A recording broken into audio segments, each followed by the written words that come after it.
ng bayan, maasahan anumang panahon. Magandang araw po sa ating lahat.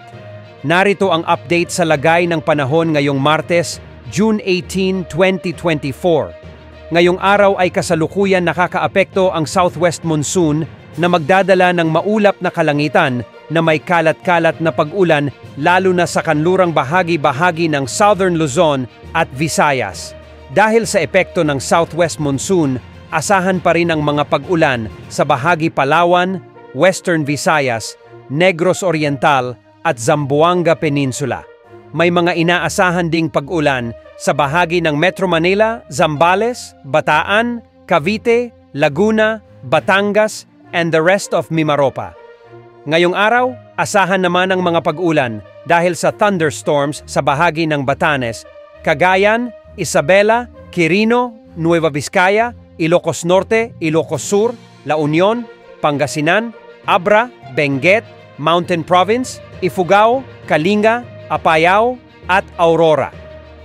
Sa Visayas naman ay bahagyang maulap hanggang sa maulap naman ang kalangitan na may pulupulong pag-ulan o pagkidlat-pagkulog ang mararanasan sa Bicol Region, Northern Samar, Oriental Mindoro, Marinduque, at Romblon. Ang natitirang bahagi ng Visayas ay magkakaroon ng bahagyang maulap hanggang sa maulap na papawirin na may pulupulong mga pag-ulan o pagkidlat-pagkulog dulot ng southwest monsoon at ng localized thunderstorms. Samantala, isang potential sa low pressure area naman ang namataan sa silangan ng bansa sa labas ng ating Philippine Area of Responsibility. Mababa naman sa ngayon ang tsansa nitong lumakas o maging ganap na bagyo ayon sa pagtala ng mga weather models. Subalit, hindi pa rin inaalis ang posibilidad nito na lumakas bilang ganap na bagyo.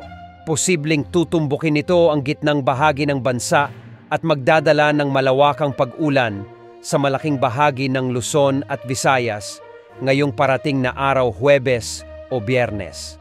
Maging alerto at handa sa banta ng pagbaha sa mga mababang lugar at pagguho ng lupa sa mga nakatira sa bulubunduking lugar. Wala namang nakataas na gale warning sa mga karagatang sakop ng bansa. Yan ang update sa lagay ng panahon. Ito po ang weather update ng bayan. Maaasahan anumang panahon.